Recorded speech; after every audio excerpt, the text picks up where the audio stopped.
Okay, good day students. So this video is the continuation of the HSC 106 chapter 1 for the subject Professional Development and Applied Ethics. So according to Rajendra Rathod in 2013, we cannot identify the personality of a person on the basis of his physique or his intellectual level or his character. But all these elements put together are made to function in harmony, which makes his personality. So the big idea of this quote is that if you are very smart, you have the brain, but use it to lie, you had a bad character. So your personality is broken. So you know what, students, personality is not just who you are or unsa ka nga pagkatao, but how you play the game using everything you've got. Everything, it includes your physique, which is your body, your physical self, your appearance, your health, intellectual level, which represents your brain, how you think and learn, and also character, which represents your heart or moral. Know your honesty, your value, your beliefs. So it's the result of your physique, your intellectual level, and your character working as one. That is personality. So the word personality is derived from the Latin word persona, meaning mask. So, in ancient Greek and human theater student, the actor sa mga theater sa una are held up different masks to show the audience which character they are portraying or playing.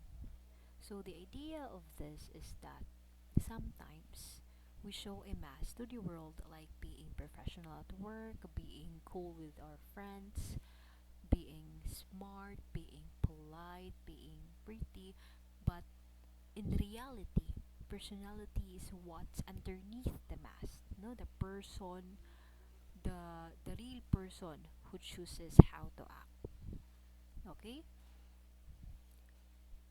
Personality is an area of study that deals with complex human behavior. So it includes our emotion, no, how we feel, our actions, what to do, and thoughts, how to think. Inner psychological characteristics. So these are things inside you students that others can't always see directly. It could be our shyness, our confidence, our patience, optimism, so on and so forth. All about emotions and feelings. Sum total of hereditary characteristics and childhood experiences. So, when we talk about hereditary, it is genetics. No, some traits are inherited by our parents. If your parent is kind and sharing, you may naturally be the same with your parents. If your parent is very energetic and talkative, you might be the same also. Okay, genetic. When we talk about childhood experiences, personality is shaped by childhood experiences, especially during our childhood, our environment. For example, a child who grows up with encouragement may become confident in the near future. Or another one is a child who is often criticized and may become insecure or anxious. Okay? So this is the environmental parts of personality. So there are three distinct properties of personality. First things first, we have personality reflects individual differences.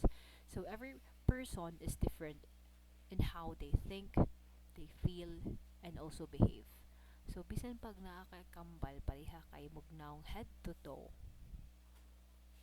there are no two people or three people have exactly the same personality. Second one, personality is consistent and enduring.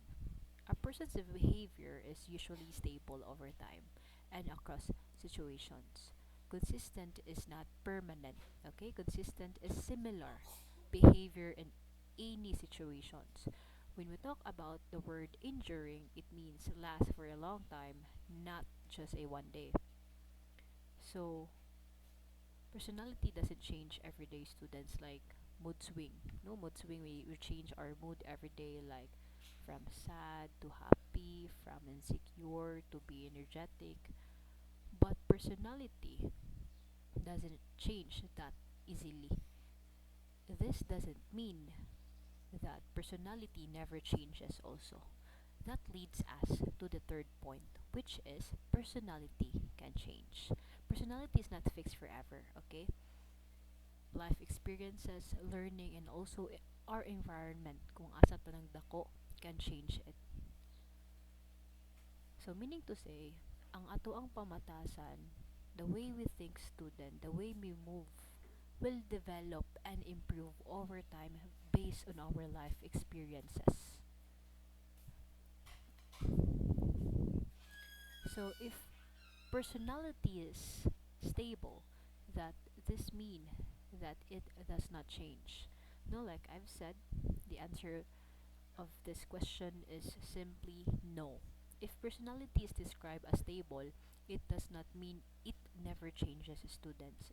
Stability or stable meaning relative relative siya sa word nga consistent or consistency, dili siya permanente. Okay? So these are the big five personality traits, or also known as the ocean. O for openness, C for conciseness, E for extroversion, A agreeable, and N neuroticism. So openness or open to experience is a person who is curious, original, intellectual, creative, and open to new ideas. So example of this is a person who constantly travel to countries where they don't speak the language or know the language, but they love to explore new culture, new food, and enjoy visiting different kinds of places. Now they are explorers, would love to know more about things that they don't know. That is openness.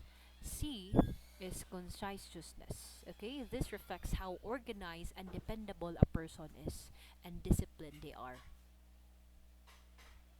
So, for example, there is a student who start a final project 3 weeks earlier, no? Bisag wala pa'y final prelim pa gani ro ng usa ka estudyante nagbuhat na daan.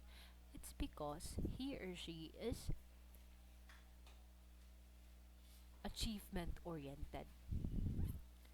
He or she is punctual, no? They would love to submit and done the task already. E extraversion. So this describe where a person draw their energy, students. Extroverts gain energy from social interaction. Best example of these are the people sell people or public relations or performers or hosts, no? Before the event, during the event, and after the event, extroverts or extroversion people love to socialize. They love to talk to different people because they have a full energy. Agreeable is the degree to which a person is tolerant, sensitive, trusting, kind, and warm.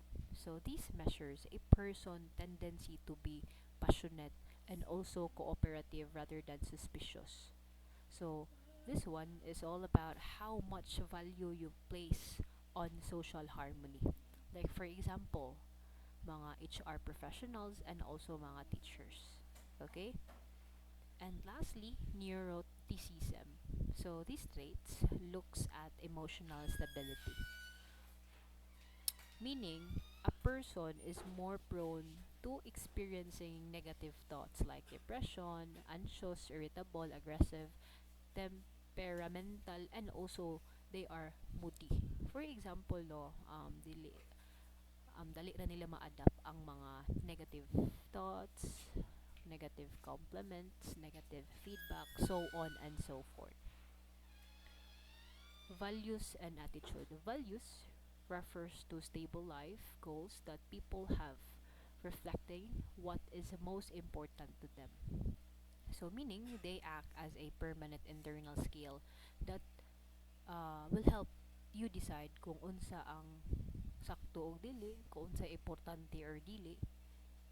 While in the other hand, attitudes are ato ang mga feelings or ato ang mga opinions about sa usa ka specific nga tao. It could be object or situations. So unsay nakalahi sa values and attitude.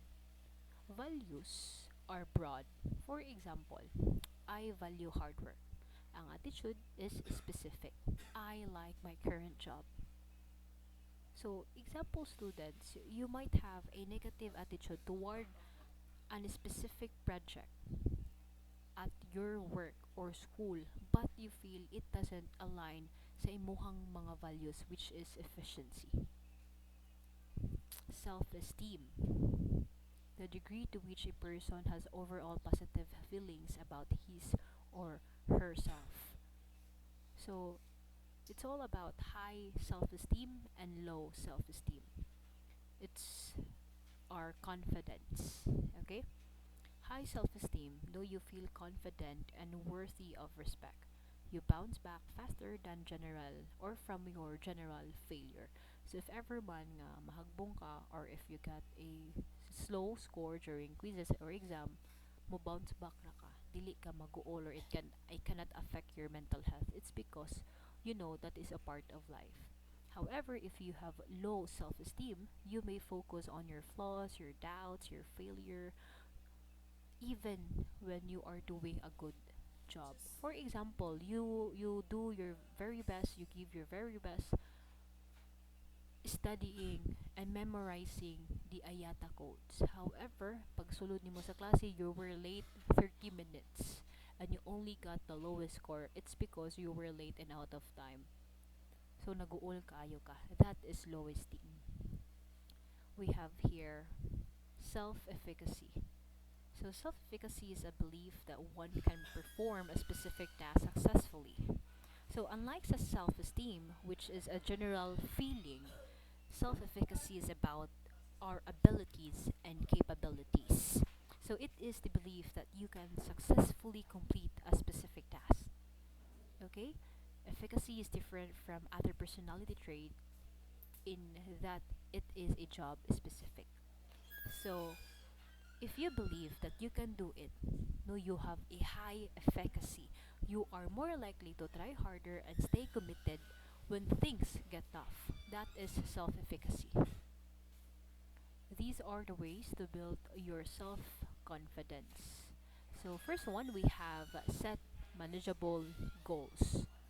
So this involves breaking down large, intimidating ambitions into smaller ones. So meaning students, once mangandoy ta, dapat ma-achieve na to siya or achievable ba siya by the long run. Okay? Second, find a mentor. So a mentor who is someone with more experience than you who can provide guidance, encouragement, and constructive feedback enable for you to learn, to grow, and to be knowledgeable. Third, don't judge yourself by failures. So this means no viewing mistakes as learning opportunities, viewing failures as learning opportunities rather than reflections sa imuhang permanent worth. For example, nahagbong ka sa prelim pag first year, no, dili ka magpadala sa usa lang ka exam. Kay you still have four exam to study or do better or study for, no, prelim, semi o finals. Dili ra kay sa prelim ra ka maghunahuna. Fourth, until you can feel confident or be sure to act. So often students fake it until you make it. Mo na lang tawag aning number 4. So this involves using confident body language. For example, nag-present ka sa atubangan during classes. If ever man nga nakalimot ka sa imuhang script or gisag-o, basta kay confident lang ka, meaning you are well prepared. Okay, mao na feel sa imong audience. And lastly, know when to ignore negative advice. So dili man naman ni ikayan nga mga dawata og mga negative advice or negative feedback. So not all feedback students are constructive. This step is about distinguishing between helpful criticism or insult from people who are overly unsupportive, no, or dili ganahan nga makakita nimo ma-successful. So it allows you to maintain a positive focus, and also it can prevent your internal inner critic students from being fueled by the negative opinions of others. So you must know when to ignore negative feedback. Kaya ba kasi mong kagalingon if naay mo ano nimo nga bugo nimo oy.